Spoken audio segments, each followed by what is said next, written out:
Hi, this is the cold open. And you know what's not cold? The weather outside today. It's terrible. So I'm refreshing. It's certainly not frightful. I'm trying to get us a sponsorship here. I'm drinking a refreshing Liquid Death sparkling water. The most horror fan friendly sparkling water. I gotta say though, I just wanted to give a real review. Their plain sparkling water is amazing. They did some flavors, and I ordered their severed lime. It's kind of gross. Stick with the They're plain. not going to if sponsor you're gonna... us now. I know, but they really are the most horror friendly of all drinks, and they have really cool like merch and artwork. The bottom of their cases always have super cool art on them. So yeah, check them out if you haven't already. Liquid Death. Ooh, you see spooky. I can vouch for the sparkling water because on our Vegas road trip, Casey was like, "I'm gonna bring some Liquid Death," and I was like, "What is that? Is that like 5 energy?" He's like, "No, dude, it's sparkling water." And I was like, "That's a metal name for sparkling water." Okay, it's sparkling water in tall boy cans, so people are either going to think you're drinking or drinking energy drinks, both of which it looks like an energy drink. It really looks like an energy drink, but This it's is cool. Liquid Death, and you're watching the Disney Channel. But if you want flavored sparkling water, check out LaCroix. I recommend LaCroix. It's good. Depends on the flavor. There's a lot of flavors. So Disney presents Liquid Death starts now. Hit the music.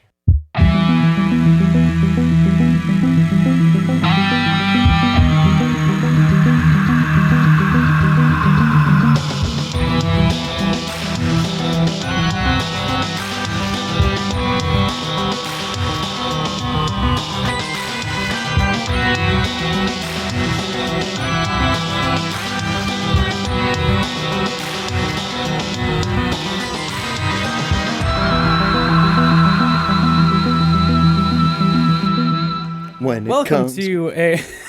Sorry. You're fine.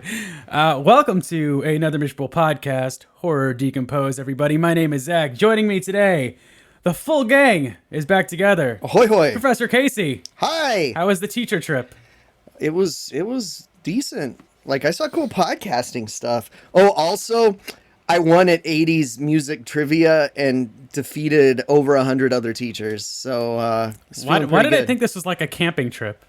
No, it was a conference. It was like the worst possible Monster Palooza, Zach. And Professor Kris Pistol. How's it going, man? Hi, I'm doing well.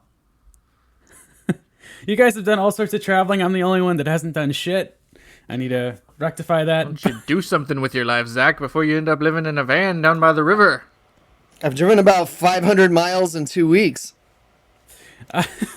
So, before we get to our topic at hand, I have a question for you guys. So today is going to be kind of something a little different for us. We're taking a foray into the wonderful world of Disney. But before we jump into that, let's draw a line in the sand right now, gentlemen. When you were a kid, were you a Nickelodeon kid or were you a Disney kid? This is an important question. 100% Nickelodeon. Disney was like the channel for kids that weren't allowed to watch Nickelodeon in my neighborhood. And it cost extra. There's definitely a distinct line. I feel like I went from Nickelodeon kid and then transitioned to Disney Channel kid once we got the Disney Channel. Because when I was little, we were not cool enough to get the Disney Channel. And then I think probably like 1998, 1997, we got the Disney Channel. Yeah, So that's like, when they started doing it free. I had to pay for the Disney Channel before that. So ages 4 to probably like 7 or 9, I was a Nickelodeon kid. But then probably like 9 to 13, I was Disney Channel kid. Wow, that's very specific, Kris. Your 9 to 13 and Zach's 9 to 13 on the Disney Channel were very different than my 9 to 13 on the Disney Channel, unfortunately. Yeah, it's true. I can track my life through television very, very specifically. Casey really did not grow up with the DCOM era, which I will get into. He grew up with the precursor to that, which I will also talk about. Yeah, which is where my movie's from, actually. So, yeah. Well, I remember when that transition happened from Disney Channel showing mostly cartoons to showing pretty much only sitcoms with tweens. Mm-hmm. Yeah. And Bug Juice. Bug Juice was the shit. That show ruled. So yeah, I definitely think I was a Nickelodeon kid initially. I mean, they had Are You Afraid of the Dark, but I mean, I was like, I don't know, 3 when that show came on the air, so, or maybe younger. So I caught that in reruns. There were plenty of reruns, yeah. Yeah, and then cartoons. But I certainly got into the Disney Channel. I was a big Disney DCOM kid, as I will talk about later. Looking at the list I will get into of like all the Disney DCOMs that came out between like 1997 and like 2002 or something. I've seen like 80%. And I was like, how have I seen this many of them? But I have. That's a lot. So, yeah. That's far too But, many. I've will seen talk more about than it. I probably should have, being 17 and 18 years old. I graduated high school in 98. Let's put it that way. And I can stretch those years to at least like probably 2005 and say like 70% I'm surprised of you've them. seen any of these, Casey. Yeah, I still watched a lot of TV in general, and so I saw a lot of these because of that, and just because they were horror themed, I would watch them. I do And remember Johnny getting- Tsunami, that was the shit. Yeah. I do remember getting like pretty excited whenever they would premiere a new Disney Channel original movie, and probably my favorite ones were always the Halloween movies. Like every year, That's I'd be why I like, got what's into the them, too." Halloween one gonna be this year? I was exactly the same. That's why I got into it. So our topic today is kind of scary Disney DCOMs or scary made-for-TV Disney movies, because Casey's pick is actually not a DCOM. No, Casey always one to break the chain. Yeah, Always, but but always in the discussion. Always in the discussion. This one, I feel. it's one that people talk about maybe more than the DCOMs themselves, because it fucks some people up, Zach. It really. Oh, as far as like scary ones, yeah. Yeah. I think mine people do not talk about too much, especially as far as scary goes, because it really isn't scary. But No. I've been wanting to talk about it. But Kris is certainly frightening, especially for Yeah, younger viewers. Zach wanted to do HE double hockey sticks really bad. Yeah. Was that a Disney DCOM? Yeah. I don't know if Oh, it wow. was, because it's not on my list. It was like definitely they- a Disney Channel movie. I feel like the earlier Disney DCOMs had like bigger budgets than the later ones, because some of those I definitely thought were just like movies. Like I think there was Yeah. one like My Date with the President's Daughter, Oh, that one's HE so double good. hockey Yeah. sticks. I thought those were just like movies. I didn't realize they were Disney Channel movies until like later. They were movies that were that presented on the Disney Channel, but they were not Disney Channel original movies. Yeah, But I They're would not see labeled those. as Yeah, such. I would see those in my video store. Interesting. They were great though. My Dates with the President's Daughter, one of my faves. HE double hockey sticks had Homeboy from Boy Meets World in it. the only Disney TV movie rad enough to show clips from Class of Nukem High. Yeah. Wow. fun fact. Yeah, that was weird. So let me get into. I want to talk before we get into our 3 picks, because we each picked a movie. We're going to talk about it, tell you all about it. We got some fun facts and trivia and all that jazz. But let's talk about kind of history of the Disney Channel and kind of Disney on TV in general. Because Casey's pick, like I said, was not a Disney Channel original movie. So obviously Walt Disney they got into like network TV initially, like in the 50s. They were trying to advertise Disneyland.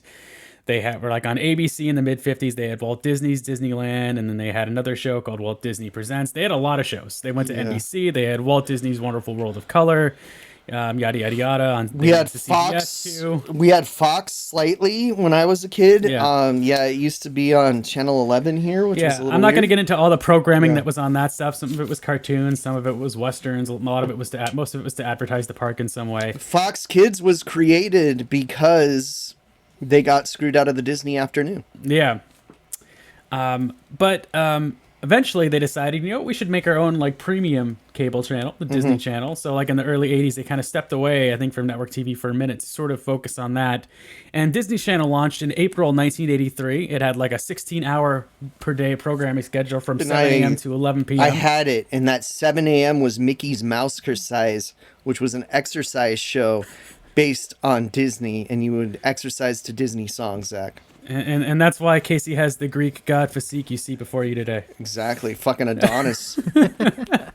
All from Mickey Mouse Kasai. Do-do-do-do-do-do-do.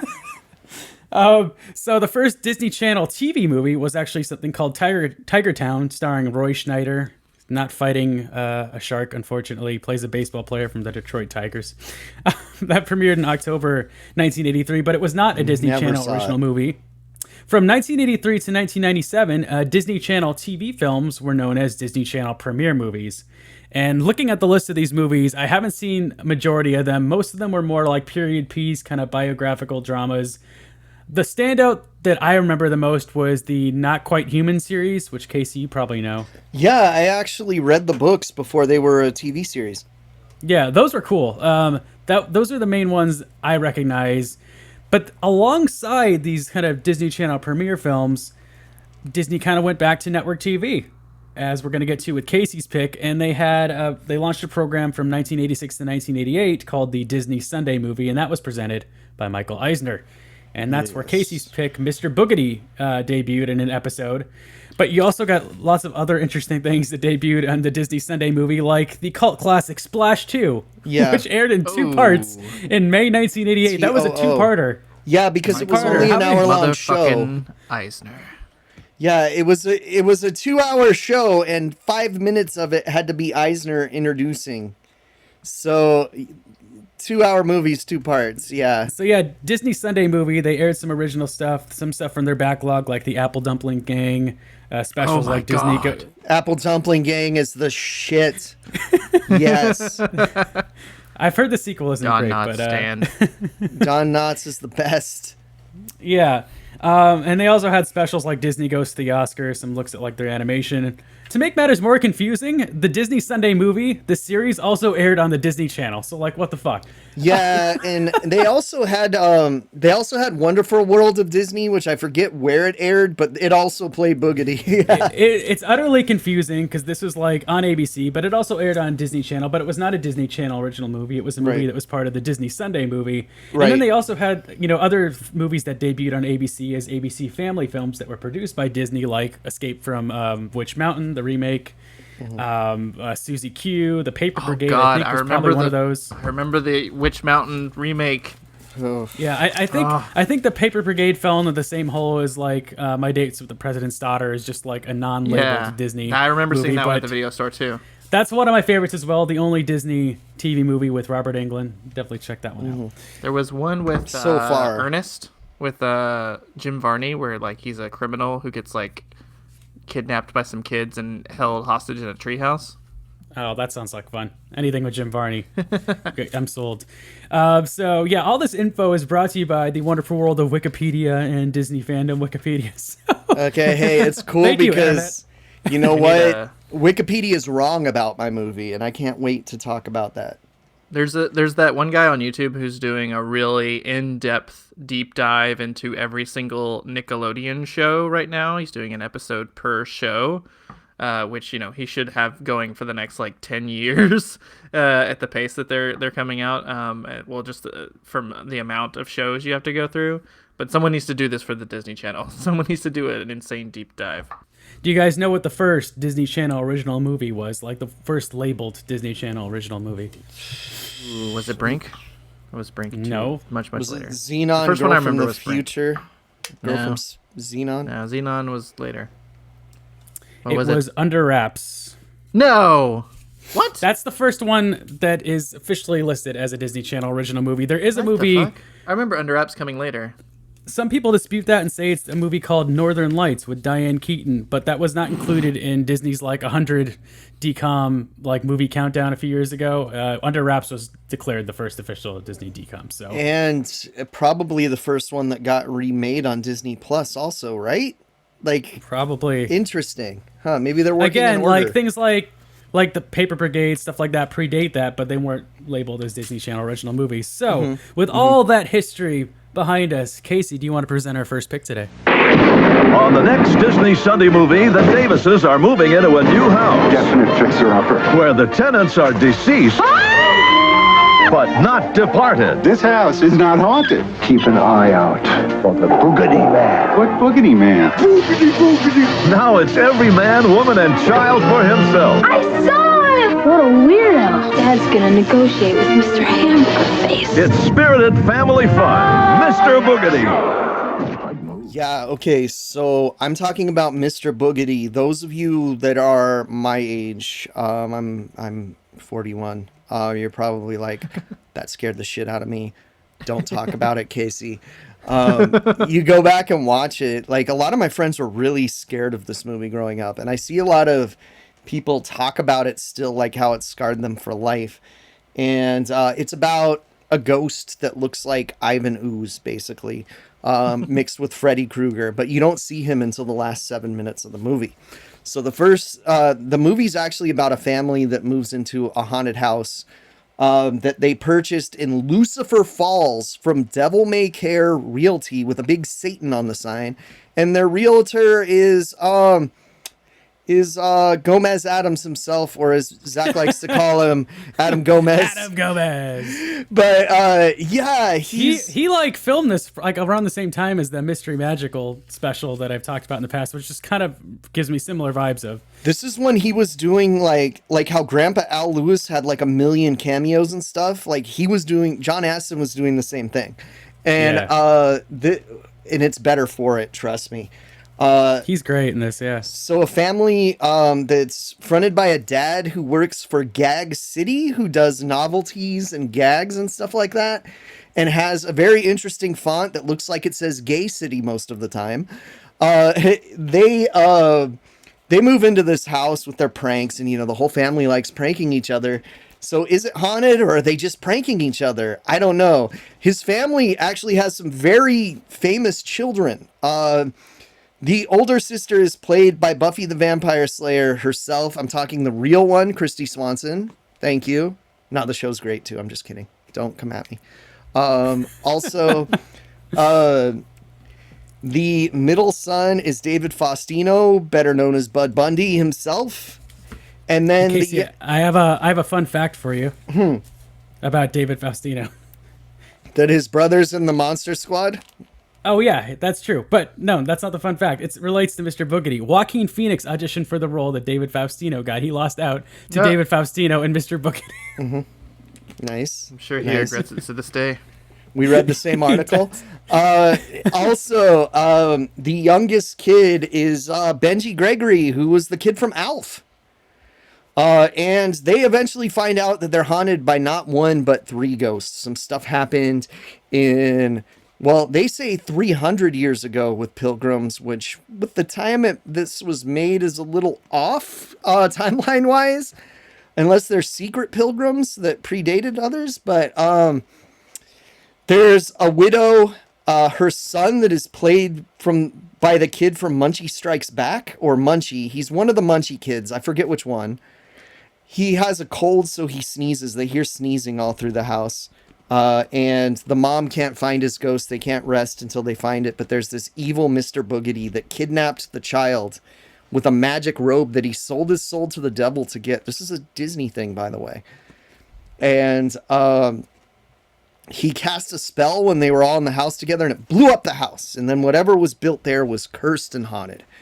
So usually a lot of furniture moves around. Can we talk about how Mr. Boogedy's origins are presented in this film? Because it's incredible. It's through a pop-up book and then a play that is meant to look like a pop-up book, but looks like a 3rd grade play. It looks like an elementary, maybe middle school play. Mm-hmm. The guy that's dressed up as the devil.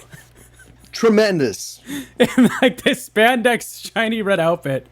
Yeah, kind of looks a little like Steve Buscemi as the devil. Yeah, good times. Like, everything about this is gold, and it's only 40 minutes, which I fucking Mr. love Boogedy them for that. He's like a Pilgrim version of Ebenezer Scrooge, but like more evil. Yeah, he just hates kids instead of hating Christmas. Yeah. Yeah. And so he haunts the house. Eventually, the dad has a mummy that is like a dummy that scares the kids, but it comes alive and it starts dancing around. Then a vacuum cleaner starts attacking people, and there's all kinds of fun stuff. And Boogedy doesn't show himself until 7 minutes left in the runtime of this. So this is a 40-minute movie. You're barely getting any Boogedy here, okay? And a lot of that's in the resolution, so he kind of goes down a little too easily in this. This is why Wikipedia is wrong, because Wikipedia says this was originally intended for a pilot. If it was, why is the story wrapped up so well, first of all? And also, we've all read an article or two about the background of this movie, And shout out to spoilerfreemoviesleuth.com, who had some great info on this, and wherever Casey found his. Yeah, who actually stole it from MLife article, most of it. That was an interview on MLife. The interview on MLife is with the director and the writer. Both of them say... MLive, thank you. They said that originally this was written as a movie called Cheap Thrills that was like Scary Movie, but featuring Cheech and Chong. Nothing to do with Disney.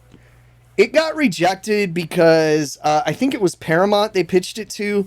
The guy in charge of the studio was super Catholic, and they had a scene in there with Max von Sydow playing the exorcist priest, but he was trying to exorcise someone with an enema bottle full of holy water, and that really offended the person in charge, and they're like, we're not doing your fucking movie, no. But someone called and said, hey, can you rewrite this, but a Disney movie? And so they did. And it was fairly successful when they showed it. It spawned a sequel. They do say there's all these rumors that it was considered for a series.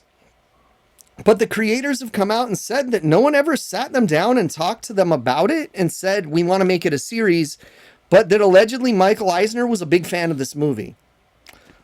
He always liked more adult, more edgy stuff to go with Disney. He didn't want it to be kiddie. He wanted to get that tween and teen audience. And that was like how he treated the parks all the time. So it makes sense that he would like this. Because it is probably too scary for little kids, as you can tell by all the people it scarred. Made me think about the teenage dance club they had at Disneyland in the Pleasure 90s. Island.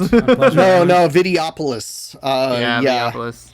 But it was on Pleasure Island, right? Very strange. No, Pleasure Island was Disney World. Disneyland. It was in Tomorrowland. Yeah, okay. Yeah, there's a whole defunct land you should watch on that, Zach. It's very disturbing. It's kind of amazing, yeah. In retrospect, it's like, what the hell is going on? Yeah. It's like the vision of a pedophile. It does. It totally does. Michael Eisner? I'm not saying anything. Not saying anything to the guy that funded the education college that I graduated from, Zach. Okay, it actually might be a different Michael Eisner, I don't know. But it is called the Michael D. Eisner College of Education. But yeah, I love this movie. I just gotta say, we can't go any further without addressing the laugh of the mother character in this film. Okay, it's the Revenge of the Nerds laugh, but worse. You have to hear this laugh. Sounds like a choking donkey. Yeah, if Zach can cut in this laugh right here, it would be great. If not, watch it yourself. It's worth it. Because usually she's angry, but eventually she gets really into the pranks and just starts laughing along. And oh, no. Yeah, I'm not even gonna try and emulate it. No, me either. I'll hurt myself. That's how fucked up it is. Oh, it is the same Michael Eisner. Interesting.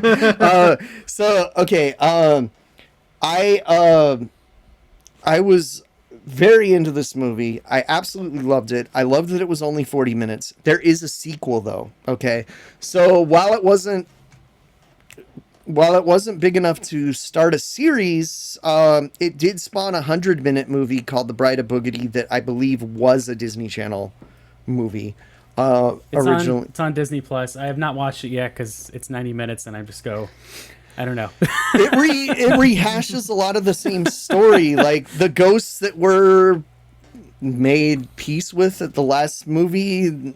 They're not at peace again, and they have to be reunited again. And there's like a whole thing. But I do gotta say, there's money in a series about a family that likes gags and novelties and stuff. At least there was then, when kids actually cared about gags and novelties. Now, I mean, still with TikTok, you see a lot of gags on people and stuff like that. Yeah. But there used to be whole stores around jokes. Exactly. It used to be the And only tricks. reason anyone really read Boys Life magazine was to order jokes out of the back of it. Have we described what Mr. Boogedy looks like? He looks like Ivan Ooze fucked Freddy Krueger. Yeah. He looks like he's dripping with snot. Yeah, he's very oozy. He has kind of like a Harry Potter Cloak. invisibility cloak on. Lots of green warts on his face. I was gonna say, Halloween Town fans, if you're wondering where they got the look for Calabar from, they just stole it from Mr. Boogedy. Well, yeah, this wasn't even designed that for too, the yeah. film. They told him this is the appliance you have to use, and it didn't even fit the actor's face. The makeup's improved in Bride of Boogedy significantly. I wouldn't be surprised, Zach, if they reuse the makeup from Boogedy in Halloween Town, because that movie it's a little different, but yeah, it clearly they just kind of looked at that and go, oh, we can do that again, like less pilgrimy, you know? Yeah. It might just be the same thing on a different actor's face, and that's why it looks different, though. You know yeah, what I mean? I had not heard of this special. I think we brought it up briefly in the past on this podcast. Kris, had you heard about it before? I've heard about it, but only through the internet. This was not in my wheelhouse when I was younger and watching the Disney. Yeah, because they stopped playing it for being too scary. They never re-aired this one, so it was.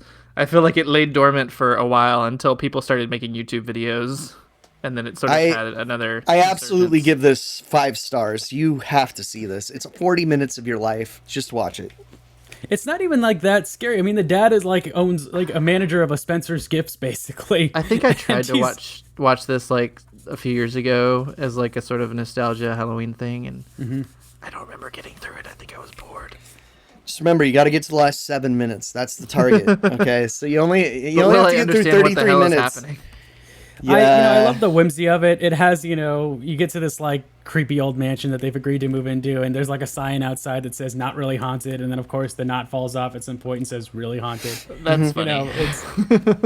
No, and if someone made a replica of the Devil May Care Realty sign, which I'm going to Google right now, I would buy it. It looks cool. There's a creepy clown figure. It's really kind of charming and kind of quaint, but there's a lot of personality, and you can tell the writers and the director, everyone had a lot of fun making it, and I think that shines through. I do want to check out Bride of Boogedy. I just haven't gotten around to it yet, and I've heard mixed things about it, but I had a lot of fun with this. I think one day we'll get to Bride of Boogedy. Not one person made the sign, Zach. Damn. Well, Casey, there's a market for it, so I guess. Shit. You're the market, but you might be the only market, but there's a market for it. I'd put it on my wall. I would say, yeah. So I heard about this through Casey, about a year or so ago, and I had a really great time, watching it and rewatching it for this episode. I think if you've seen things like the Mystery Magic special that I've talked about in the past with Mark Summers, or the last Halloween special, another thing I've talked about, this has a similar kind of late 80s sort of vibe to it. Yes. Kind of family friendly, but some scary elements. I think you guys would get a kick out of it. So it feels like definitely check it out. I remember it looking like a Goosebumps episode. It does, but kind of its own thing. This vibe is my growing up Halloween vibe, except with less fake blood and shitty fake Jason knockoff masks. Love it. And it's worth it to hear that laugh alone. It'll haunt your dreams. It is. But, Yeah. It's someone's fetish, it only takes one. So the dad. fast forward. It was the dad from the movie's fetish. So from I do want to point out Mr. Boogedy was directed by Oz Scott, written by Michael Genover. The interviews that we looked at, I think, were with Michael Genover, the writer. Okay, so hold on. We can't gloss over that Oz Scott has done some pretty crazy stuff. He's directed a ton of stuff. He was with Disney long enough that he directed this, and he directed Cheetah Girls. That's a long through line there. Yeah, he worked on like an episode of Lizzie McGuire. He's done a lot, but he's done a lot of other things, non-Disney stuff too. He's a very accomplished director. Yeah, but that's a good 20-30 year stretch almost. That's respect. But yeah, who's next? Now that are we really in the era now? Yeah, so as I said, the Disney DCOM era officially started in 1997 with Under Wraps. And I think it really, the first full-on year of Disney DCOMs was 1999 when we got Don't Look Under the Bed. So we had Under Wraps. In 98, we got a film called You Lucky Dog, which I haven't seen. We got Brink, which I think is one of the cult classic Disney DCOMs. Mm-hmm. Yep. And still one of the best. And Halloween Town, obviously, it's become a big cult favorite as well. Why? But 1999, we got Xenon, Girl of the 21st Century. We got Can of Worms, The 13th Year, Smart House, Johnny freaking Tsunami, yes. Genius, film called Horse Sense, and Chris's pick, Don't Look Under the Bed. Wait, horse sense? Horse sense?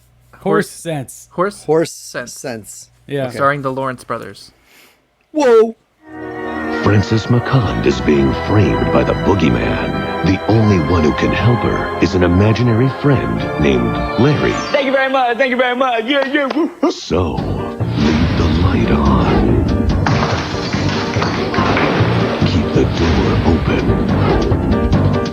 And whatever you do, don't look under the bed. Don't miss the Saturday premiere, Saturday, October 9th at 7:30, 6:30 Central on Magical World of Disney. Anyway, so Don't Look Under the Bed from 1999. This is the one I remember probably the most. This and Under Wraps, I think, were my like favorites of the Halloween Disney Channel movies. And I remember I would watch this one anytime it was on. And I remember at a certain point they like didn't play it very much because apparently the parents called and complained that it was too scary. So they quit showing it a lot, which I don't know. I think comparing this to Under Wraps has some more hardcore gnarly moments in it than this does. Yeah. Yeah, so I didn't even know it got complaints. Holy shit. Yeah, this got apparently a lot of complaints, and they stopped airing it after 2007 because his parents were complaining too much. So it was directed by Don't Look Under the Bed. Was directed by Kenneth Johnson, who created the show V, and he also the Incredible Hulk TV series Alienation. He directed Short Circuit 2, and he also directed the first Xenon and Mighty Ducks 3. This guy was wow. Very prolific. I think Oz Scott might have done some Alien Nation episodes too. Alien Nation was a wonderful TV show. Like the TV show was better than the movie in my opinion. Did it have a lot of Dutch angles? Because this movie has a lot of fucking Dutch angles. It tried to emulate the movie quite a bit, and so probably it's been a while since I've seen it. This was that period in like the late 90s, going into the early 2000s when like, oh, make it weird, have a Dutch angle, like just fucking Dutch angle the shit out of this thing. But yeah, this is about a girl who is 20 years old but is playing a 14-year-old. Mm-hmm. Our actor is 20 years old, and she's playing a 14-year-old. But the whole bit is that she is like supposed to have skipped grades, that she is like entering high school because she's extremely intelligent. Lives in a small town. Molly Ringwald's looking actress. Yeah. She's good. Don't Erin Chambers. She's very good. Yeah, so she's skipped a few grades, so she's got a little bit a chip on her shoulder, and all this weird prank stuff starts happening around town. People are winding the everyone's clocks backwards so that they wake up really early in the morning. People are putting dogs on roofs, and this is the one that's ridiculous. Somebody magically puts Jell-O into the school swimming pool, and not like, oh, they walk in one morning and all of a sudden there's Jell-O filled in the swimming pool. At one point it shows it that there is water in the pool, and then all of a sudden there is Jell-O in the pool. And instead of being like, holy shit, this place is like got some sort of weird magical curse on it, they're like, oh, it must be a prank by a bunch of by a group of people. It's like, motherfucker, how does anyone supposed to just magically turn water into Jell-O in front of your eyes? It has to chill overnight, god damn it. Yeah, Chris, I don't understand. That's what Jesus did, man. Yeah. How is everyone in this town not fearing that there's some sort of miracle of God happening? And this was shot in Salt Lake City, so it's forget full water of to Mormons. wine, man. Water to Jell-O. Hell yeah. So this was shot in Salt Lake City, so it's full of Mormons. So I'm sure they would fucking believe something like that. Sorry to our Mormon listeners. All two of them, yes. All two of them.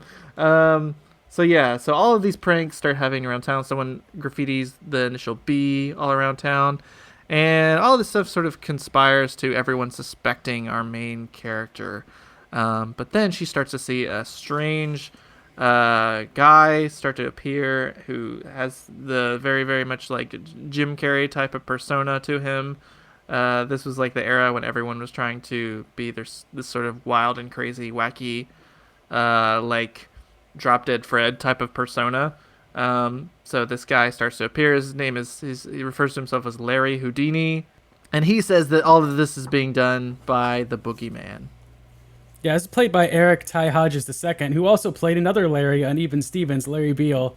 He's really great in this. He owns this role like? I mean, Yeah, this is he not really- like an easy role for someone. We to should do. become an Even Stevens podcast, though. Honestly, Yeah, it's weird that he really hasn't done much outside. Like, he doesn't really. I don't think he has like a starring role other than this one, because he totally can command. He's great. A Yeah. scene. Yeah, he totally makes this sort of wacky persona. I mean, it's definitely it can be definitely grating to some people, but to It doesn't get to that point. 10-year-old me who saw this, I thought he was the funniest. This isn't Drop Dead Fred. Funniest You know? shit.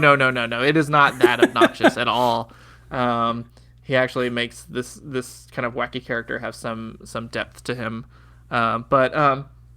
Yeah, to 10-year-old me who saw this movie, I thought he was the funniest shit in the world. So he still reminds me of Flabber from Beetleborgs, though. Like a lot. that reference is lost on me. Oh, you got to see Beetleborgs, you guys. I need to see Beetleborgs too, man. Oh, you gotta see Beetle. Okay. These kids live in a haunted house and then they turn into Power Rangers. It's amazing.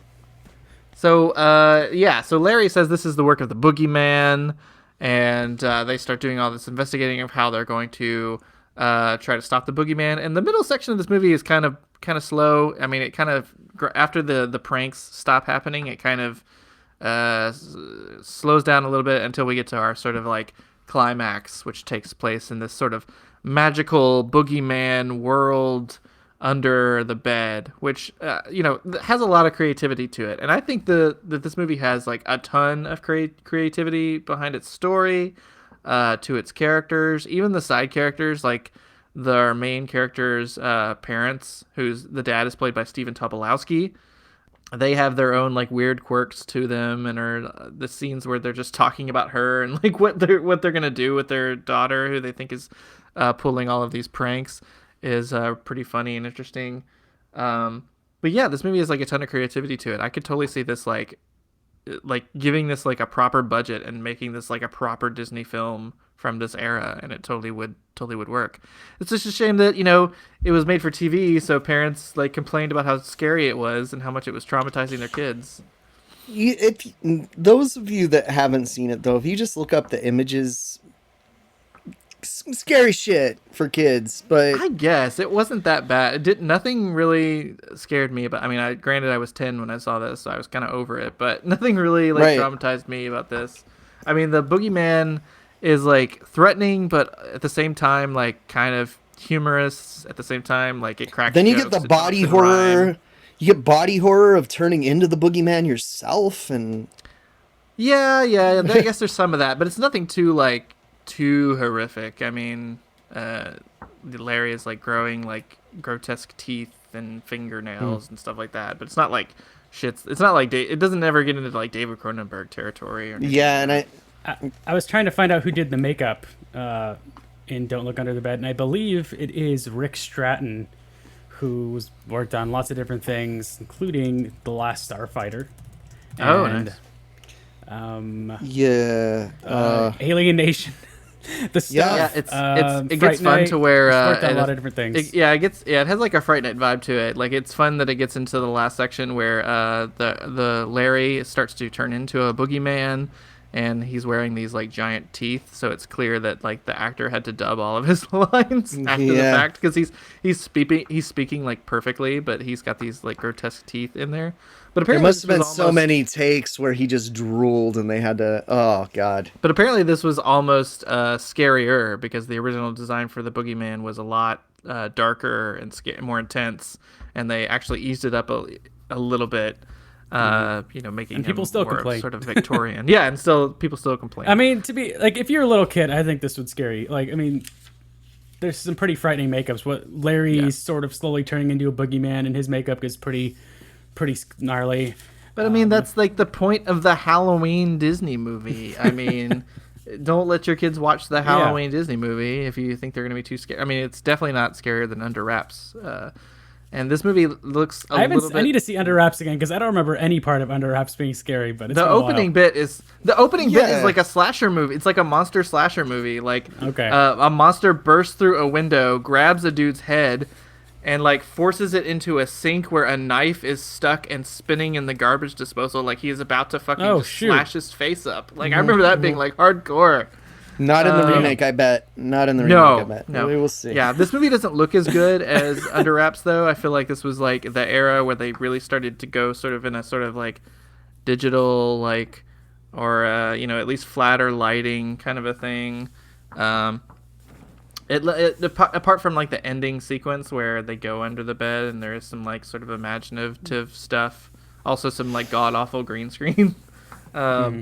But this movie was almost banned for different reasons, because apparently Disney was concerned, the suits at Disney were concerned about the kiss that happens between Larry and Francis at the end of the movie, because Larry is played by a black man and Francis is white. Come on. Yeah, apparently they were worried about Southern constituents not wanting to play their movie because of the interracial kiss at the end of the movie. In 1999... Like, Jesus Christ. You can see some of their policies in 2022. I'm just saying. In Florida. No, but, yeah, to outright be that fucking racist, though, I mean, like, kids, it wasn't just in the 60s. Jesus Christ. This shit was happening in 1999. Fortunately, though, the director had to fight for it, apparently. Fought for it, and they gave in, because they're... fucking ridiculous. Yeah, it's like, how about being on the right side of history? Thank you. Jesus Christ. And it's a really wonderful moment. I will say this movie, it has a pretty like dramatic the backstory of kind of, I mean, the lead girl Frances, like her little brother he has leukemia, and he's like recovered from leukemia, and there's three of them. There's three siblings, and the middle brother is the one that ended up being like a donor for him.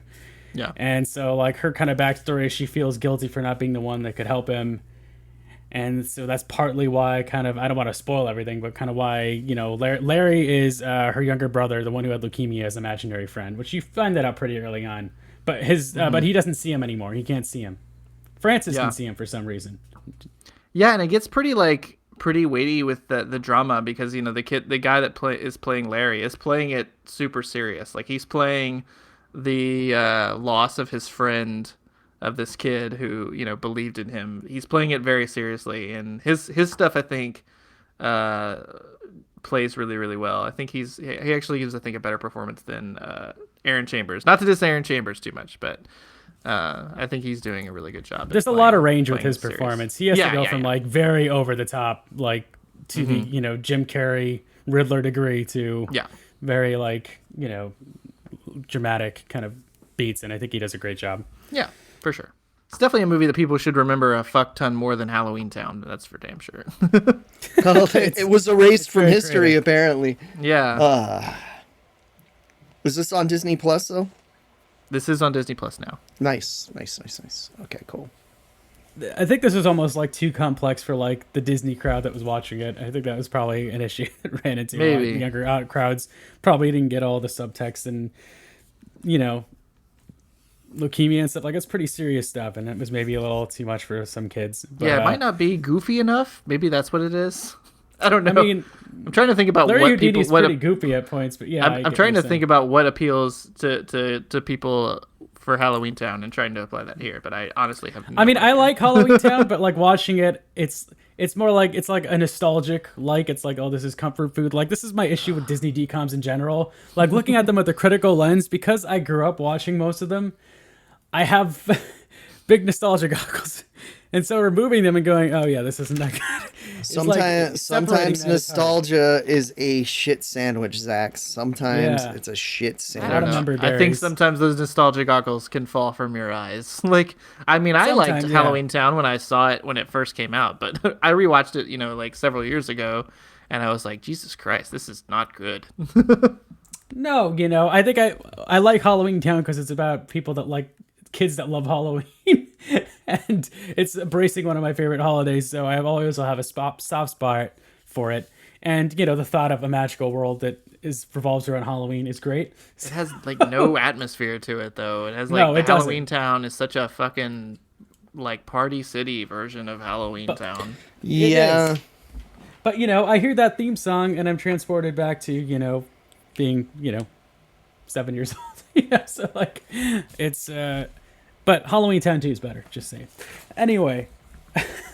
There's some better makeups in that one too. Actually, there's a makeup in Halloween Town that looks pretty similar to the Boogeyman makeup in this. Not quite as gnarly, but They're just stealing fucking characters from both of our movies now. I was gonna say the Boogeyman in this is played by magician actor Steve Valentine, Who looks shout out like there. the vampire from Big Bad Beetleborgs. So you guys need to watch Big Bad Beetleborgs. I thought he was Richard E. Grant when I was younger. He kind of looks like him. Is there anything else you wanted to touch on, Chris, with Don't Look Under the Bed? It's not terrible. It's not bad. It's got a lot of imagination. It's to it. good. It's good. For a Disney Channel original movie, this is certainly in the upper tier. Yeah. Yeah, definitely Underrated, check I would that say. out. There's plenty of YouTube videos calling it underrated. Not as good as So Weird, but still good. Oh, yeah, so weird. I got to go back and watch that show. I was, Totally obsessed with that show when I was. Is that on Disney Plus? Yeah, it was. I remember that was the first thing I watched on Disney Plus when Disney Plus Nice. came out. I was like, I'm going right to fucking So It Weird. was like it was their version of Erie, Indiana. Yeah, it was better than Erie, the Indiana, X-Files. though. Oh man, Erie, Indiana. Come on. Kids version of X-Files. No, because you gotta Yeah, that count. too. You gotta count that other dimension shit in with Erie, Indiana, and that wasn't very good. No, you don't. No, you don't. You don't. I need to be fair. I didn't watch as much So Weird for whatever reason. I watched more Are You Afraid of the Dark and Goosebumps. Well, it was only so good I for need like to a catch season. up on. And then they replaced the lead actor. Oh yeah, when they With the replaced the fucking girl, the Lizzie show McGuire. sucked. Yeah, yeah. The Lizzie Did they do that? McGuire. Why? They literally replaced a brunette actor with a blonde actor who was a musician. So like that early on, they were like, Oh, that trying girl to- didn't star in the show originally. No, No. the first Oh. season was a weirder brunette girl. I can't remember her name right off the top of the head. Fiona. She's Fiona. Thank you. I also thought she was cuter at the time. But that's my personal 11-year-old taste. But she was so much more interesting.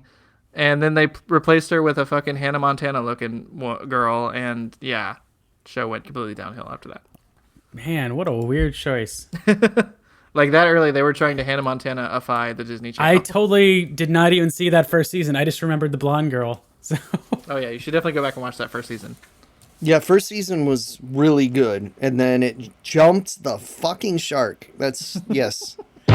Something's fishy at the Cotton Hills Megaplex. We must find out who was causing this chaos and make it stop. Is it Pete? Is it Karen? Is it a living person? At all. Phantom of the Megaplex strikes again!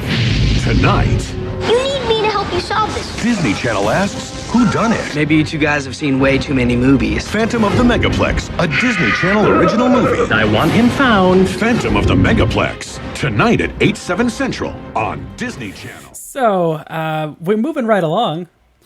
Moving right along. Footloose and fancy free. Copyright Disney. So this was kind of in the Chris. You remember the Zoog Disney era? I do remember Zook Disney. I remember Zoog Disney too. Yes. Like weird little robots. It was like an afternoon block, and they aired a lot of the Disney Channel original movies then. So Don't Look Under the Bed was part of that era. That was from like 98 to 2002, and so was my choice, my pick, which is Phantom of the Megaplex. This came out right before this film came out, like the month before. So 2000 was kind of cool because they actually had two like horror sort of scary themed DCOMs back to back. They had Mom's Got a Date with the Vampire and Phantom of the Megaplex. And Zach's a big fan of any movie with Phantom of the in the title, apparently. I mean, Phantom of the Paradise is a unhinged masterpiece. There's also Casey's not a fan of that movie, Chris. I like it. I'm not. I don't like musicals. Yeah. What was the other Phantom? Shit, we just saw it on Blu-ray, Zach. I'm blanking. Phantom of the Mall. Phantom of the Eric's Mall. Revenge. Yes. Zach also loves that movie. But That was the one with I've Robert Englund. yeah. Oh God. Yeah, that was a choice. I would say Mom's Got a Date with the Vampire is probably a little scarier than Phantom of the Megaplex, probably. I really like that movie as well. I could have easily talked about that one, but I think Phantom of the Megaplex edges it out just a bit for me, but it's close. I've seen both those movies more times than I care to admit. So There definitely need to be more movies that take place at movie theaters. they do. And this is a fun premise, I think. Like, updating Phantom of the Opera for a movie theater sounds like a fucking cool, fun premise.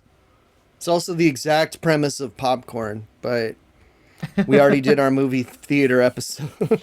Oh, we can do another one. We can go back to it probably, but release a good version of Popcorn. I want to watch it. No, it is a good version. I have the Blu-ray. I ordered it. It's good. You ordered it? Yeah. Oh, okay. Well, let me borrow it. Talk Maybe. about Phantom of the Megaplex. Sorry. Yes. Phantom of the Megaplex. The only Disney TV movie that has Mickey Rooney. Are you sure? I think so. Okay. I mean, he was like 80 when he did this, so... Still, though, like, I feel like he could have been a leprechaun in something, is what I'm saying. So, let's see. Where do I begin? I have so many notes for this movie, you guys. So, this movie, like many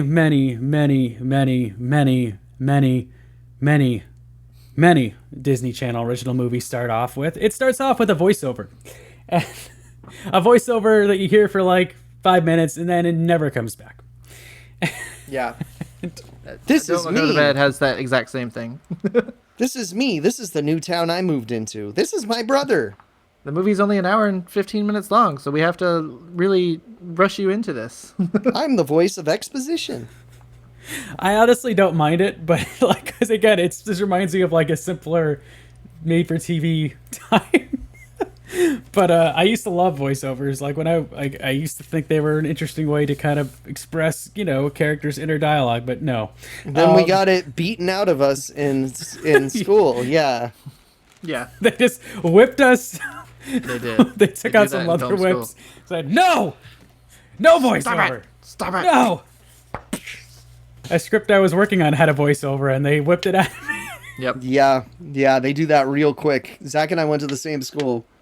So, our film's protagonist is Pete, and he is the assistant manager at a 26-theater megaplex, which is a fucking big-ass theater. I think there's like a 30-movie theater out here in Ontario, maybe, but like, there's not many of those anymore, that big.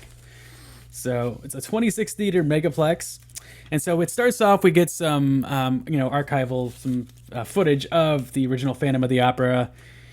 He's talking about how history has a way of like, blasting right into the present. And he talks about the origin of the Phantom legend. And allegedly the theater that he's working at now, the original one was demolished. And apparently a moviegoer was trapped inside when it was demolished. Some say he survived. Some say he perished. But he apparently haunts the halls of the movie theater now. So a new movie theater was built, new movie theaters were shown. He is the assistant manager, and they are preparing for a big-time Hollywood premiere because the theater's manager, played by... I apparently do not have his name on here. Played by Sean McGivern. I do not have the actor's name. I copied this from the... Okay, Sean McGivern. He is the senior manager at the theater, and he secured the rights for this premiere, the premiere of a big movie called Midnight Mayhem, and he wants to impress his boss, who is a big movie theater mogul named Wolfgang Niedermeyer. I love that name. And he's a big he owns theaters across the country, and they're having this big time Hollywood premiere. We don't really ever find too much out about Midnight Mayhem, but it seems to be a kind of a big monster action blockbuster, kind of Godzilla-y thing. I'll get into it a little bit more later. We find out a few more tidbits about it, but we don't get too much about it. But it seems to be some sort of horror action monster movie. Sounds kind of cool, but we don't find out too much about it, unfortunately.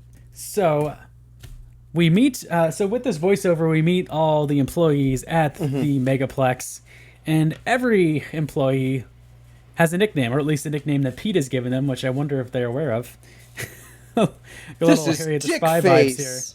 It'd be funny if they're really like, This is my boss, asshole. So the first one we meet is Ricky, and he calls him Ricky Rules because he's a very anal employee that really adheres to the rule book and wants to make sure everyone is following the right procedures. So that's his whole. So all these characters basically just have one personality trait, is what I'm getting at. Yeah, they're all good-fillered. They are, and the next girl we meet is probably one of my favorites, Scary Terry. She, as the name goes, is always spouting urban legends that she's heard, or like terrible stories, tragedies that she's heard. So she's just telling all her coworkers around that. Of course, she has like a pink streak in her hair because she's scary.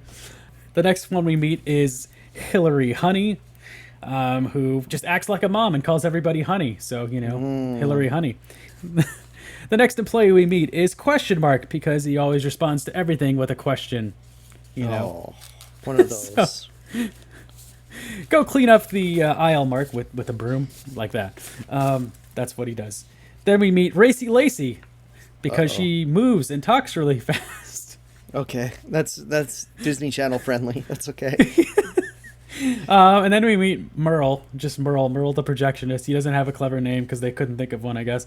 But he's just the projectionist and speaks in lots of technical jargon.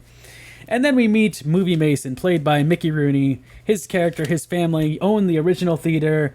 And after it was demolished, I guess he had trouble kind of saying goodbye to it. So he stuck around and just pretends to be an employee there and gives Sean McGibbon, the manager, his own schedule every day.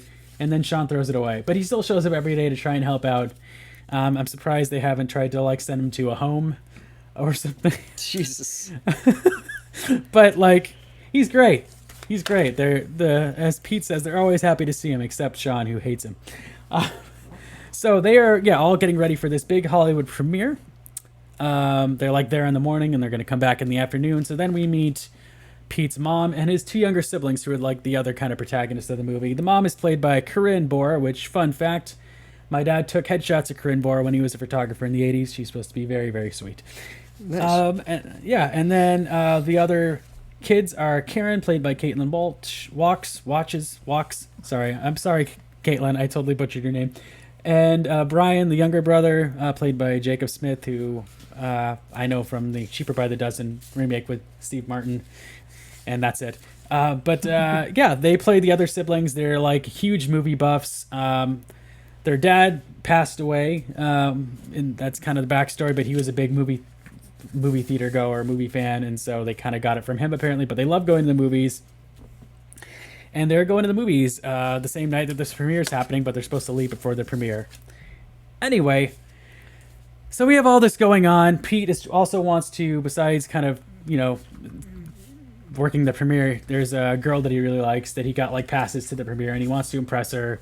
But of course, while he's there, his kind of arch rival, who also likes the same girl, is there and just giving him a tough time.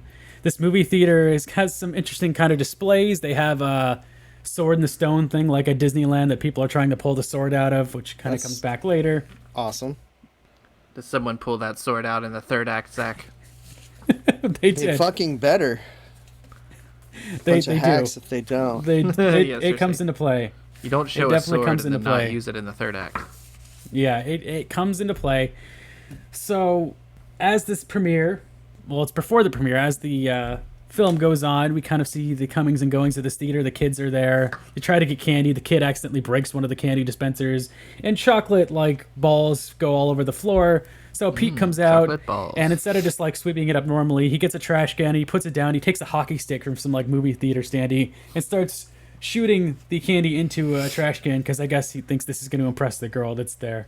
If anyone did this in real life, they would get fired so fast. So a crowd starts to build around him and starts clapping for him as he's slap-shotting the candy into this trash can. And it doesn't even look like he gets all of it, but apparently he does. But then he sees the girl he likes walking away with the douchebag guy, and he goes, oh, shit. My chocolate ball shooting did not impress the girl I like. The other thing that's going on is, so the two siblings, the older sister is supposed to be seeing a family movie with the younger brother, but she wants to sneak off and see a horror movie called University of Death, which the mom forbid her from seeing. Yeah. She's going to see it anyway. Whoa. That is me. Sounds like a masterpiece. Yeah. Which the mom keeps misremembering the name and calling Corpse School or College of Blood, but it's University of Death. Both of those sound fucking great, though. I do gotta say. We unfortunately do not really get to see much of University of Death. There's one shot of it when they're in the theater, and it's just one of the actors in the movie that the girls think is cute.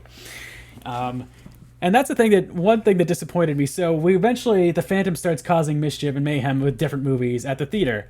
He does nothing to University of Death. So a lot of I think the first thing that starts happening is glimpses. There's a film called Glimpses of Genevieve, which is supposed to be an Oscar kind of nominated film.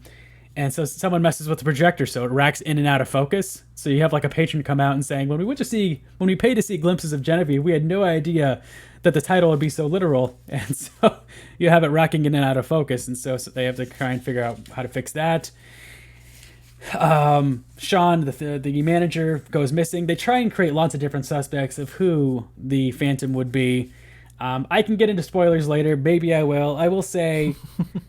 I think for a little kid, they might not be able to figure it out. For any adult person, you're going to know right away who it is because it's really only one person that makes sense as to who it could be. Sean, the manager, is like been hoping to get this promotion. And before the premiere even starts, he gets a call finding out that Wolfgang Niedermeyer is going to give the promotion to his nephew instead. So I'll just say that. So other things that happen in this theater... The two siblings, the older sister is told her younger brother to stay put and don't go anywhere while she goes to see this scary movie.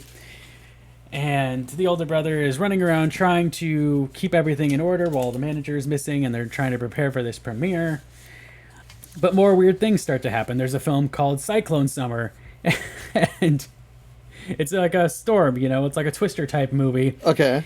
And somehow, unbeknownst to everybody, the Phantom...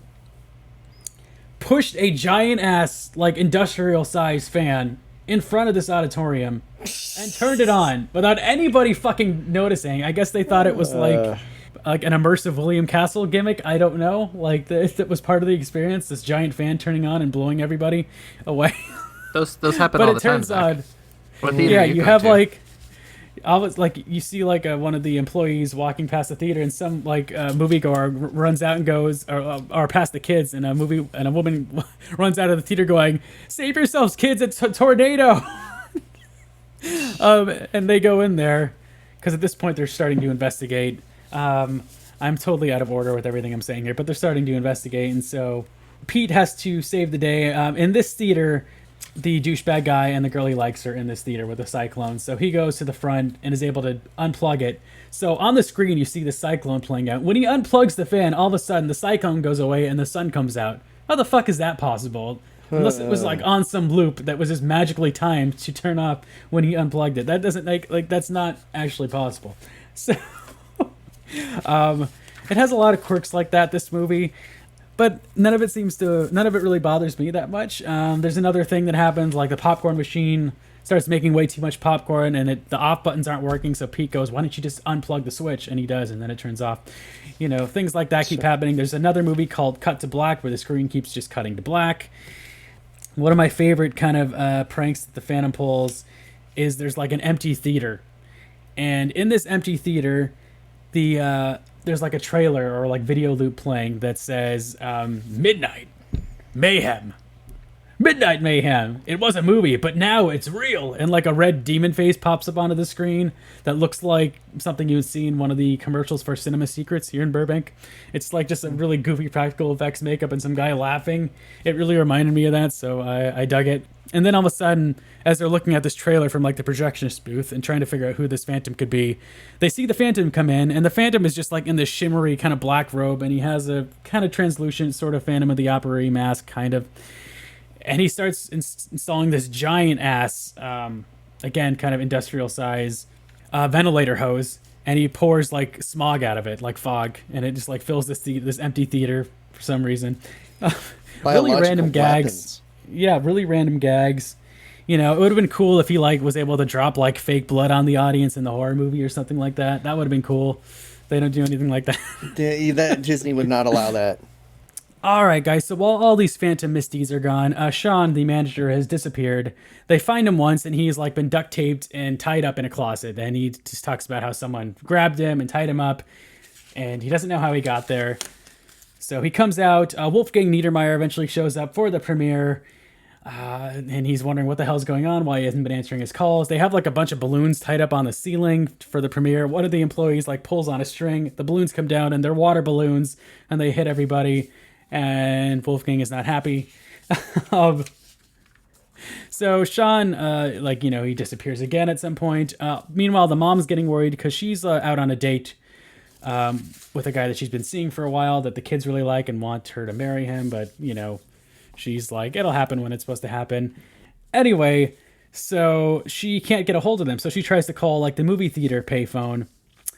And sorry, I'm getting text messages, folks. I apologize for the gaps here. So she calls the theater to try and get in touch with her kids. And one of my favorite moments of this movie is some random moviegoer picks up the payphone, answers it, and goes, "City Morgue." And the mom goes, "What?" Good times. Okay, Pretty good. okay, Pretty okay. good. I remember that joke so well that I used to do that multiple times when, like, if I saw on caller ID it was my sister or a parent calling, I would answer the phone and say City Morgue. And I great. remember that It's I so used good. to do that, but I did not remember where it came from. So It's thank from you, this Zach, movie. for unlocking that memory for me. So next time you get a crank call, just answer it and go, City Morgue. Morgue. So good.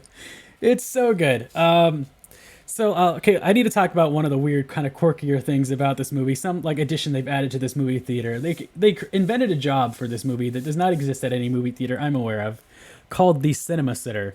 And this is probably just created to add some suspense to the proceedings. So basically, what it is in this film, the role of the cinema sitter is played by an older woman. It's apparently to patrol the halls of the megaplex and make sure no one is like, I don't know, messing with the displays or just kind of lingering around too much in the halls, and that they're actually in the theater. So these kids, the older sister has to sneak out of the theater to kind of go check on her brother, and then there's a cinema sitter walking back and forth against the halls, back and forth in the hallway, and so she's trying to hide from her and not get caught. And it's like, why does this position exist? Why would it ever exist? A cinema sitter? Like it's a real position, Zach. I'm sorry. it's basically like if you were in elementary school, it's like a lunch guard, but for the movie theater. They don't have security guards here, apparently. So like it's so weird, and it's just like a randomly kind of fabricated thing to add a bit of, I guess, whimsy to the proceedings. The older sister has to she pretends to hide in like this display of with other teenage girls to kind of evade the cinema sitter at one point. And at one point she does ask the cinema sitter to help her find her younger brother, or cinema sitter sees her waiting for her brother by the bathroom, and she speaks into the it's kind of it's a weird invention. This movie really probably wasn't necessary. Anyway, at one point, it's such a thing that there is a cinema sitter blog. There's multiple cinema sitter websites. No, there is not. Google it. There is not. I looked it up. There's nothing. So at one point, the kids are trying to find suspects, and they find Movie Mason's schedule that was thrown out, and he takes a lunch break. And so they find where Movie Mason takes his lunch break, and it's this cool kind of bunker, on the basement of this movie theater with all sorts of movie props. And they find this kind of shrine to Phantom of the Opera there, and they're like, oh, shit. And then they see Movie Mason, and he turns around, and he goes, "Hello there, children." And he's in a really creepy silhouette. Spoilers! Fuck! Yeah. And you're like, oh shit, this is going to go Silent Night, Deadly Night 5 here. Hell yeah. So Movie Mason, I forgot this plot point, but at one point, as this premiere, it's getting really crowded, they need help.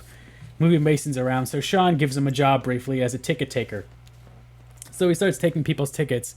But at one point, he starts arguing with people about the movie they're going to see if he doesn't like the movie. And it's he can't do that, dude. He's like, you shouldn't see this movie as a staker. You shouldn't see this movie. It's terrible. You should give, glimpses of Genevieve a chance. And so he's arguing with people instead of just ripping their ticket. And so he gets fired. And Movie Mason, Mickey Rooney, gets really pissed and he goes, "This is an outrage." And I heard it's what happens if you buy tickets to Morbius at any theater. Yeah, they're like, dude, don't go to that movie. So that's kind of so that happens, and then he disappears for a bulk of the movie. So then the kids see him in his kind of lunch spot, and then he gives a very sweet monologue about how he is not the Phantom. So I'm getting into spoilers now. He gives a very sweet monologue about not being the Phantom. Yeah, so it would be better if he was the Phantom, but he is not the Phantom. So we keep going around. Sean is once again found duct tape and hung on a hook in a closet. And then the kids realize that the Phantom is sort of emulating things that might happen in this movie. They look up a spoiler site and discover that the apparently finale of this movie, Midnight Mayhem, that's debuting at this theater, is a giant monster traps a bunch of kids in a school auditorium and then continues to like grow until he like sucks the air out of the place. And I'm like, how is that freaking possible? But I don't know, but I need to see that movie. I don't like, is it the Blob? Like but it's not the Blob because they have like inflatables that are supposed to be like the monsters in the movie and they're like dinosaurs and Godzilla. So I don't know what this movie is. And Kris is showing his very cute dog Lydia, which is very distracting. Hello. So I'm sorry, I know I've jumped all over the place with this analysis of this movie, but there were so many different things I wanted to touch on. But I'm just gonna jump to the chase. Big spoiler alert! Big spoiler alert! Pete's rival pulls the sword out of the stone. He wants his prize and he wants to stay for the premiere. Pete tells him to fuck off and that he can't stay for the premiere. And eventually he gets the sword back. And the Phantom tries to install like a big inflatable monster into this theater and basically kind of suck the air out of the place like the finale in the movie. Pete and his siblings were also trapped on the roof at one point when they went to go try and find the inflatables because they heard that they had disappeared at one point. I'm really jumping around here, but they get like trapped by the Phantom and tied up, but they eventually get out. Pete gets the sword. He jumps on the inflatables that were installed into the premiere auditorium, and he like starts stabbing at it with a sword. And then they see the Phantom, and he like hides behind the screen, and then you get like a kind of fight sequence behind this, like in shadow behind the screen, where you see them like, you know, dangling on ropes. And then they like crash through the screen, and Pete unmasks the Phantom, and it's da-da-da-da, it's the manager, Sean McGibbon, because of course, who else could it have been?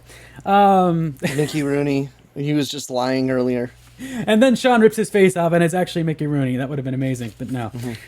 And Sean, of course, did it all to just get Wolfgang Niedermeyer to notice him, because Wolfgang always gets his name wrong and is just an asshole. But the director of Midnight Mayhem loves Sean's story, and it's like, you know what, dude? We're going to go to Hollywood. We're going to make Phantom of the Megaplex, the Sean McGibbon story. We'll be partners. Now go get me a coffee. So that's kind of how that wraps up. Pete is offered like a promotion, but turns it down because, as his siblings have been telling him, you need to like be a kid and you like work too hard. And so he decides to take the night off. He gets with the girl. The mom's boyfriend proposes to her. And then the tag of the movie, as everyone's funneling into the premiere, the kids get to stay for the premiere. Mickey Rooney pulls aside the young boy, Pete's younger brother, and says, you know, I've heard a lot about the Phantom. I know there's a lot of urban legends about the Phantom on the Megaplex, and maybe they weren't true, but the werewolf of the Megaplex, well, that's another story. Oh, God. And then, you know, the movie ends on like a little goofy note and like the scary Terry. I would have liked it if Mickey Rooney had taken off his mask at that point, or it turned out that Mickey Rooney was actually just like a corpse that was being like puppeted around by the Phantom. Or like he became a werewolf. Yeah, that would have been great. Yeah, and Scary Terry like closes the theater, and he's then, like he's so small that he's like a weird chihuahua. Be amazing. Hey, Mickey Rooney had 8 wives, man. That dude, that dude was a baller. It's because his penis was enormous. You heard it here first, Oh, folks. Casey. Leave that in. I cannot believe we just talked about Mickey Rooney's. That's what his wife used to. That's what his wife used to say. All 8 of them. Leave that in. I unabashedly adore this movie. It's really goofy. A lot of it doesn't make sense, but it's always been one of my favorite Disney DCOMs. Yes, it's silly. But it's, you know, a love letter to, you know, for kids to movie theaters, and it's, I think if any kid sees this, they're gonna go, movies are cool, and yeah. I really have a soft spot for it. I can easily, I mean, there's lots of goofy things to critique, like I said, lots of, you know, just dumb moments and things that don't make sense, but it doesn't really matter because it's, you know, it's a Disney Channel original movie. I think if you haven't seen it, it's a lot of fun. The cast is uniformly, I think, great. They played their parts well. They're likable. They're, you know, the mystery isn't very intriguing, but, you know, Mickey Rooney is a lot of fun and adds a lot to it, I think. The ending is you know, goofy. I think check it out. It's a lot of fun. It's not very long. It's 90 minutes or something like that. You know, it goes by quick. So if you have not seen, oh, you know who else is in this movie? I forgot. Daniel DeSanto from Are You Afraid of the Dark plays Tucker. Is his name Ross? The main guy's brother, Kevin's brother, the younger brother on Are You Afraid of the Dark. He plays one of the random movie theater employees. The fucking annoying kid. The fucking annoying kid. Oh, he's good. He's good. But he is in this movie. One of his later, I think he probably did this one alongside the same time as the Are You Afraid of the Dark, like the second revival of the show. Where he becomes the main kid. Yeah. Yeah. It was around the same time, maybe a couple years after, but I think he's probably finishing that up. I'm surprised they didn't end this movie with some sort of levitating popcorn or something to show that there really is a phantom. Instead, they had the werewolf of the megaplex line, but I guess they just wanted to give, something else to Mickey Rooney. They were out of money, and Mickey Rooney doesn't come cheap. Okay, you gotta pay for that man. Gotta pay for that man. They could barely afford a Phantom, as evidenced by the looks of the Phantom. Yeah, the Phantom is not scary at all. All the money went into the giant fan. Yeah, a giant fan that is so strong that can blow away like the back of a theater. He put the fan in Phantom. Oh, the episode's over. Let's just kill it. Oh, I did not realize we had gone on this long. So that was a look at 3 scary, in quotes, Disney made-for-TV movies. There are a few others that we could probably touch on, but I think we got some of the kind of more notable ones, especially Kris and Casey. So I hope you guys enjoyed that little foray. Kris, you have a Disney podcast. You want to tell us about it and what's going on with that and where they can find you on social media? Yeah, the last episode we recorded was before we got a dog, so that tells you a lot about the pace of the podcast right now. But it's on YouTube if you want to check it out. We are planning on doing another one soon, but yeah, we're doing it at our leisure. At their leisure. Yes. And where can they find you on social media? I am at twitter.com/KrisPistol, Kris with a K, Pistol with a E, and Letterboxd as well. Casey, where can they find you? They can find me at Lucha Gringo on Twitter, at Lucha Gringo on Letterboxd, at Lucha Gringo on PSN. I'll crush your dreams, motherfucker. And you can follow our official Twitter account, twitter.com/AMP Horror. That's AMP Horror. I don't know why I was going to spell it out when I already did. You can also subscribe to us on YouTube under Another Miserable Podcast. Do you know that I was unable to have Lucha Gringo as a name in many games because they say it's offensive now? Good times. I mean, it's just like white guy, right? Yeah. A white luchador, right? White luchador. Well, it just bothers me. It's my branding. Anyway, make sure to also look up our website, anothermiserablepodcast.com. You can find all the streaming services we're available on, and you can stream the episodes from there as well if you feel so inclined. You can also follow my personal. You can also follow my personal Twitter account, twitter.com/Zach Earth, the number 2 Zach ZAK. Same thing on Letterboxd and Instagram. Follow me wherever you'd like. And yeah, that's all we got for you today, guys. Come with us next time for Big Bad Beetleborgs, episode 35, The Phantom of Hillhurst. Yeah, I do not know what we're going to do next. I know we're overdue for commentaries. We need to do another poll. Lots of different things. But just stay tuned. We will have more cool stuff for you soon. And write us if there's anything you'd like to see us cover. If there's anything you'd like to, if you'd like to be a guest on the show, if there's something you'd like to promote, write us anothermiserablepodcast@gmail.com. We'd love to collaborate with you guys. So, all right. If you work for Liquid Death, get a flavor that doesn't suck. Your plane's good. I will shill you. Send me the vending machine. Thank you. All right. Have a wonderful week, everybody. We'll see you guys soon. Take it easy.